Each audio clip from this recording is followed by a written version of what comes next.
ठीक है, आइए इसे थोड़ा विस्तार से समझते हैं। आज के इस विस्तृत विश्लेषण में हम एक ऐसे विषय की गहराई में जाने वाले हैं जो किसी भी सफल और सुरक्षित मोबाइल एप्लीकेशन की नींव होता है। बिल्कुल।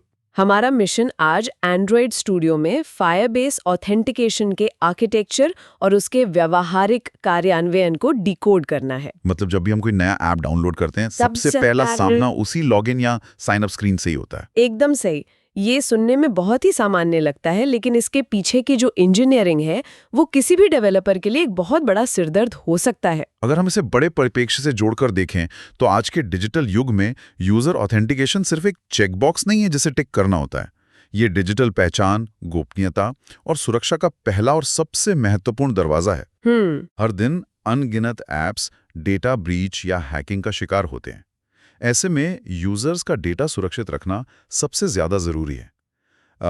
अगर कोई टीम स्क्रैच से यानी बिल्कुल शून्य से अपना खुद का ऑथेंटिकेशन सिस्टम बनाने बैठे तो उन्हें बहुत सी जटिलताओं का सामना करना पड़ेगा। बिल्कुल।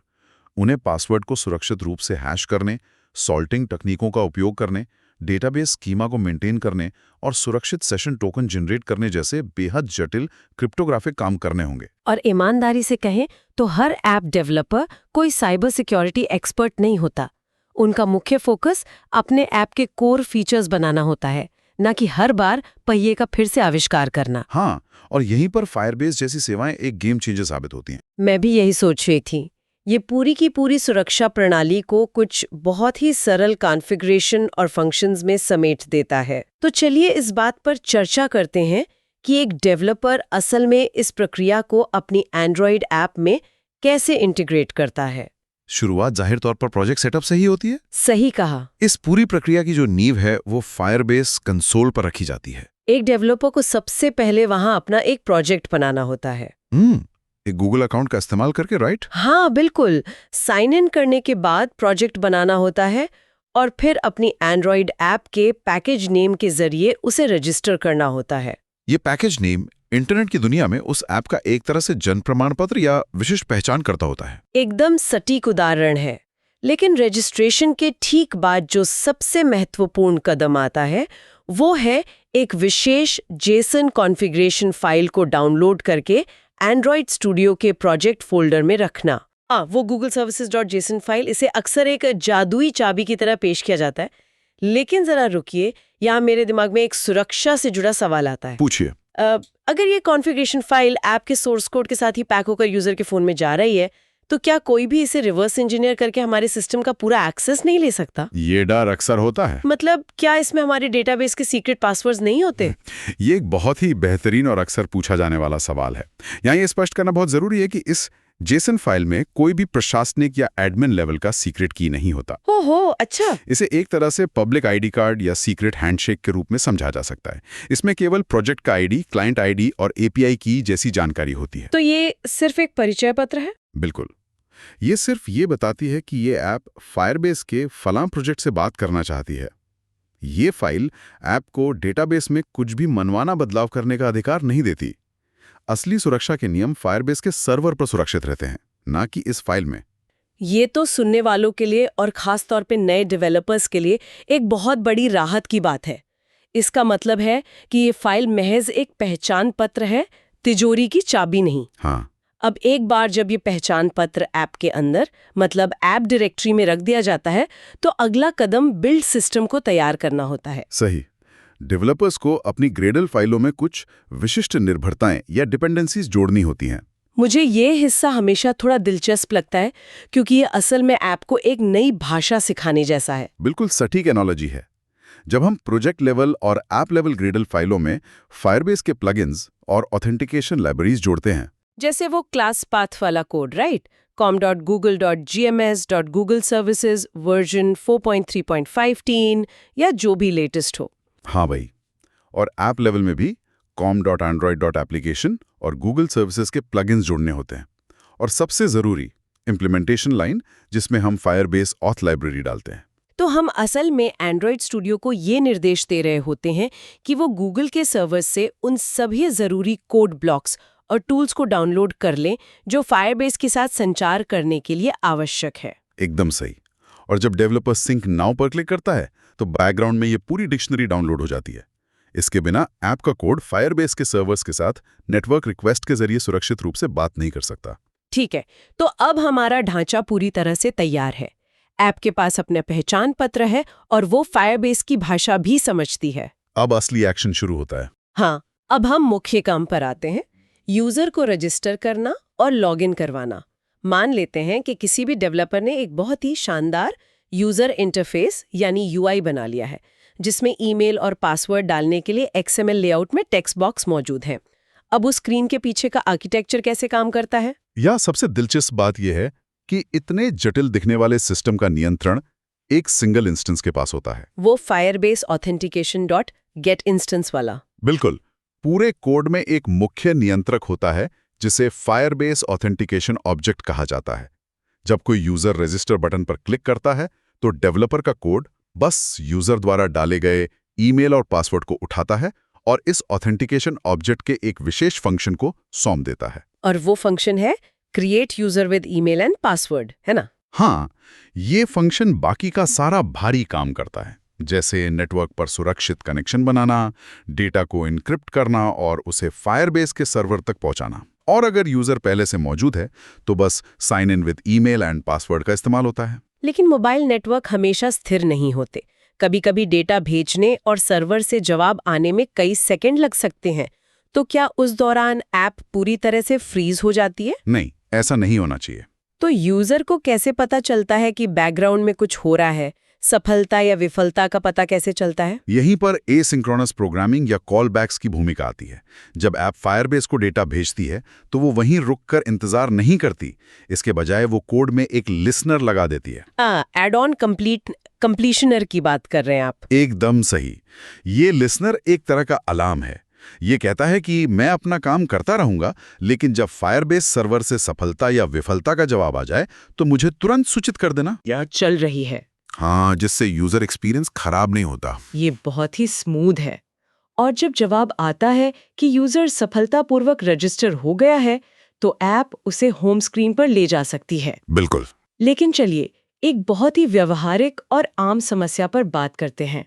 हम सभी के पास वो एक ऐप जरूर होती है जिसका पासवर्ड हम हर बार भूल जाते हैं। हाँ, ये तो हर किसी की कहानी है। एक डेवलपर के नजरिए से पासवर्ड भूल जाने की समस्या को हैंडल करना, जैसे कि सर्वर सेटअप करना, सुरक्षित टोकन जनरेट करना और फिर एक ईमेल भेजना, ये एक बुरे सपने जैसा हो सकता है। बिल्कुल।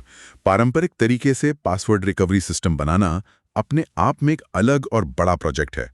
इसमें SMTP सर्वर को मैनेज करना और ईमेल डिलीवरी सुनिश्चित करना शामिल है। स्पैम फिल्टर से बचना अलग ही सिरदर्द है। तो फायरबेस इसे कैसे हल करता है? Word reset email function. बस इतना ही? बस इतना ही। डेवलपर को केवल यूजर का ईमेल एड्रेस फायरबेस को भेजना होता है और फायरबेस का इंफ्रास्ट्रक्चर खुद एक सुरक्षित समय सीमित टोकन बनाता है और यूजर को पासवर्ड रीसेट करने के लिंक के साथ एक प्रोफेशनल ईमेल भेज देता है। वाओ! जो काम हफ्तों का होता है वो चंद मिनटों में समेट दिया जाता है। यहाँ से बात और भी ज्यादा दिलचस्प हो जाती है, क्योंकि सच कहें तो आज के समय में लंबे लंबे फॉर्म भरना और नए पासवर्ड याद रखना किसे पसंद है? किसी को नहीं। ई-कॉमर्स और एप्स की दुनिया में अगर साइन अप की प्रक्रिया थोड़ी भी लंबी होती है तो कई यूजर्स ऐप को बीच में ही बंद कर देते हैं या अनइंस्टॉल कर देते हैं। यूजर एक्सपीरियंस के नजरिए से ये बहुत बड़ा नुकसान है। और इसी समस्या को हल करने के लिए सोशल लॉगिन या वन क्लिक लॉगिन का आविष्कार हुआ।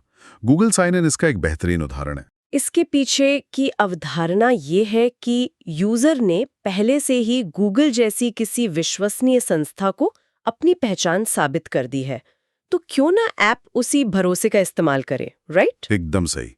लेकिन तकनीकी स्तर पर यह भरोसा कैसे काम करता है? मेरा मतलब है, ऐप सीधे गूगल से बात कर रही है या फायरबेस से? इस पूरी प्रक्रिया का फ्लो कैसे काम करता है? ये एक बहुत ही शानदार 2 स्टेप डांस की तरह है। सबसे पहले डेवलपर को गूगल साइन इन ऑप्शंस को कॉन्फ़िगर करना होता है, जिसमें डिफ़ॉल्ट वेब क्लाइंट आईडी और ईमेल की रिक्वेस्ट शामिल होती है। ओके। फिर ऐप यूजर को गूगल के ऑथेंटिकेशन सिस्टम की तरफ रीडायरेक्ट करती है। ये गूगल साइन इन क्लाइंट के जरिए एक इंटेंट शुरू करके किया जाता है, जहां यूजर को वो पॉपअप दिखता है जिसमें उनके फोन में मौजूद सारे गूगल अकाउंट्स लिस्ट होते हैं। हाँ, और यूजर वहां अपनी सहमति देता है कि वो अपनी बेसिक प्रोफाइल जानकारी इस ऐप के साथ साझा करना चाहता है। जब यूजर अनुमति दे देता है तो स्टार्ट एक्टिविटी फॉर रिजल्ट से रिजल्ट को हैंडल किया जाता है। और गूगल ऐप को एक आईडी टोकन दे देता है। बिल्कुल, ये टोकन एक डिजिटल मोहर की तरह है जो कहता है कि हाँ, गूगल प्रमाणित करता है कि ये व्यक्ति वही है जो ये दावा कर रहा है। तो क्या ये टोकन मिलने के बाद प्रक्रिया पूरी हो जाती है? नहीं, यहीं पर वो पुल या ब्रिज बनता है। याद रखें, हम फायरबेस का उपयोग कर रहे हैं। हाँ, अभी तक यूजर ने केवल गूगल के साथ साइन इन किया है। फायरबेस के सिस्टम में उसकी कोई एंट्री नहीं हुई है। बिल्कुल, इसलिए डेवलपर को गूगल के उस डिजिटल टोकन को लेना होता है और Google auth provider dot gate credential का उपयोग करके उसे एक क्रेडेंशियल में बदलना होता है। मतलब ये कुछ ऐसा है जैसे हम किसी दूसरे देश के मान्यता प्राप्त पासपोर्ट को लेकर अपने देश के इमिग्रेशन काउंटर पर जाते हैं और कहते हैं कि देखिए, इस बड़े देश ने मुझे वेरीफाई कर दिया है, अब आप भी मुझे अपने सिस्टम में रजिस्टर कर लीजिए। ये बहुत ही सटीक उदाहरण है। जब हम उस क्रेडेंशियल को फायरबेस के sign in with credential method में पास करते हैं तो फायरबेस उस गूगल टोकन की प्रामाणिकता की जांच करता है। और सब कुछ सही होने पर यूजर को चुपचाप अपने बैकएंड सिस्टम में रजिस्टर कर लेता है या लॉगिन कर देता है। हाँ, ये सब कुछ बैकग्राउंड में इतनी तेजी से होता है कि यूजर को बस एक सिंगल क्लिक का अनुभव होता है। तो आखिर इस सब का मतलब क्या है? जब कोई यूजर ऐप को पूरी तरह से बंद कर देता है, फोन को रीस्टार्ट करता है और कुछ घंटों या दिनों बाद ऐप फिर से खोलता है, तो ऐप को कैसे पता चलेगा कि कोई यूजर लॉगिन है या नहीं? ये बहुत जरूरी सवाल है। सेशन को कैसे याद रखा जाता है? ऐप को कैसे पता चलता है कि उसे यूजर को दोबारा लॉगिन स्क्रीन नहीं दिखानी है? इस मैकेनिज्म को ऑथेंटिकेशन स्टेट को मॉनिटर करना कहते हैं। इसे समझने के लिए एक बाउंसर या सुरक्षा डार्ट की कल्पना करें जो एक वीआईपी क्लब के दरवाजे पर खड़ा है। ओके, दिलचस्प है। फायरबेस एक fire authentication dot auth state listener प्रदान करता है। यह लगातार नजर रखता है कि गेट करंट यूजर की वैल्यू क्या है। मतलब क्या वो नल है या नहीं? बिल्कुल, जब भी ऐप खुलती है यह लिसनर तुरंत सक्रिय हो जाता है और चेक करता है। यदि गेट करंट यूजर नल नहीं है तो इसका मतलब है यूजर पहले से साइन इन है। और क्या ये टोकन कभी एक्सपायर नहीं होता? क्या सुरक्षा के लिहाज से इसे हमेशा के लिए डिवाइस पर रखना सही है? यह एक बहुत ही महत्वपूर्ण तकनीकी विवरण है। दरअसल जो एक्सेस टोकन होते हैं वे बहुत कम समय के लिए, आमतौर पर लगभग 1 घंटे के लिए ही वैध होते हैं। सिर्फ 1 घंटे? फिर तो यूजर को हर घंटे लॉगिन करना पड़ेगा। नहीं, यही तो चालाकी है। उनके साथ एक रिफ्रेश टोकन भी दिया जाता है। फायरबेस का एसडीके इतना स्मार्ट है कि वो बैकग्राउंड में इस रिफ्रेश टोकन का उपयोग करके अपने आप नया एक्सेस टोकन ले आता है। ओहो, तो डेवलपर को इसके लिए एक लाइन का कोड भी नहीं लिखना पड़ता? बिल्कुल नहीं। ऑथ स्टेट लिसनर बस ये चेक करता है कि यूजर का सेशन अभी भी सक्रिय है या नहीं, और अगर है तो ऐप सीधे होम स्क्रीन पर नेविगेट कर जाती है। ये डेवलपर्स के लिए बहुत बड़ी सहूलियत है। लेकिन जब हम इन डिजिटल चाबियों और ऑटोमेटिक रिफ्रेश की बात कर रहे हैं तो हमें सुरक्षा के उन पहलुओं पर भी बात करनी चाहिए जहां चीजें भयानक रूप से गलत हो सकती हैं। बेशक। कई बार हम सुनते हैं कि किसी छोटी सी चूक की वजह से कंपनियों का लाखों डॉलर का डेटा चोरी हो गया या उन्हें भारी भरकम सर्वर बिल का सामना करना पड़ा। इस इकोसिस्टम में सबसे आम सुरक्षा गलतियां क्या हैं? अगर हम इसे बड़े परिप्रेक्ष्य से जोड़कर देखें तो सबसे बड़ी और डरावनी गलती जो अक्सर नए डेवलपर्स करते हैं वो है अपनी कॉन्फ़िगरेशन फाइलों और एपीआई कीज को सोर्स कोड के साथ सार्वजनिक रिपोजिटरी में डाल देना। जैसे कि गिटहब पर अपलोड कर देना? हाँ, हैकर्स ने ऐसे बॉट्स बना रखे हैं जो इंटरनेट पर लगातार ऐसी खुली हुई एपीआई कीज को ढूंढते रहते हैं। ये तो बहुत खतरनाक है। अगर उन्हें आपकी फायरबेस की चाबी मिल गई तो वे आपके सिस्टम में हजारों फर्जी यूजर्स बना सकते हैं या आपके डेटाबेस पर लाखों रिक्वेस्ट भेजकर आपका कोटा खत्म कर सकते हैं। इसके परिणाम स्वरूप रातों रात आपको हजारों डॉलर का बिल आ सकता है। ये तो वाकई एक बुरा सपना है। तो इसे रोकने का तरीका क्या है? क्या हमें इन फाइलों को गिट के इग्नोर रूल्स में डाल देना चाहिए? बिल्कुल, .gitignore फाइल का इस्तेमाल करके ये सुनिश्चित करना चाहिए कि संवेदनशील फाइलें कभी भी क्लाउड रिपोजिटरी में ना जाएं। इसके अलावा फायरबेस कंसोल में जाकर अपनी एपीआई कीज पर रिस्ट्रिक्शंस या प्रतिबंध लगाना बहुत जरूरी है। वो कैसे करते हैं? आप सेट कर सकते हैं कि ये की केवल आपके विशिष्ट एंड्रॉयड ऐप के पैकेज नेम और SHA-1 फिंगरप्रिंट से आने वाले रिक्वेस्ट को ही स्वीकार करे, किसी वेब ब्राउजर या दूसरे सर्वर से नहीं। एक और सुरक्षा उपाय जिसका अक्सर जिक्र होता है वो है यूजर इनपुट का वैलिडेशन। क्या हमें वाकई हर एक चीज को सर्वर पर भेजने से पहले ऐप के अंदर चेक करना चाहिए? बिना किसी संदेह के साइबर सुरक्षा का पहला नियम यही है कि यूजर द्वारा डाले गए किसी भी डेटा पर कभी आंख मूंदकर भरोसा मत करो। मतलब भले यूजर इंटरफेस में ईमेल टाइप करने का बॉक्स हो, हमें चेक करना चाहिए। हाँ, क्योंकि अगर कोई दुर्भावनापूर्ण व्यक्ति उस बॉक्स में कोई स्क्रिप्ट या कोड डालने की कोशिश करता है तो उसे इंजेक्शन अटैक कहते हैं। हालांकि फायरबेस इसके खिलाफ काफी सुरक्षित है, लेकिन फिर भी ऐप के स्तर पर यह जांचना जरूरी है कि ईमेल सही फॉर्मेट में है या नहीं। और पासवर्ड एक न्यूनतम लंबाई का है या नहीं। बिल्कुल। इसके साथ ही सुरक्षा की एक और परत जोड़ने के लिए आज के समय में कंसोल में यूसेज को मॉनिटर करना चाहिए और 2 फैक्टर ऑथेंटिकेशन या 2FA लागू करने पर विचार करना चाहिए। फायरबेस इसे सपोर्ट करता है। ये सारी सुरक्षा संबंधी जानकारी किसी भी प्रोडक्शन लेवल ऐप के लिए अमृत के समान है। और अब इस विषय के आसपास कई सामान्य प्रश्न और इकोसिस्टम से जुड़े सवाल उठते हैं। हाँ, चलिए कुछ FAQs पर बात करते हैं। सबसे पहला तो ये कि हमने ईमेल और गूगल साइन इन की बात की, लेकिन क्या होगा अगर कोई यूजर एप्पल आईडी या फेसबुक से लॉगिन करना चाहे? क्या फायरबेस में बहुप्रदाता समर्थन है? फायरबेस की सबसे बड़ी खूबियों में से एक इसकी मॉड्यूलर प्रकृति है।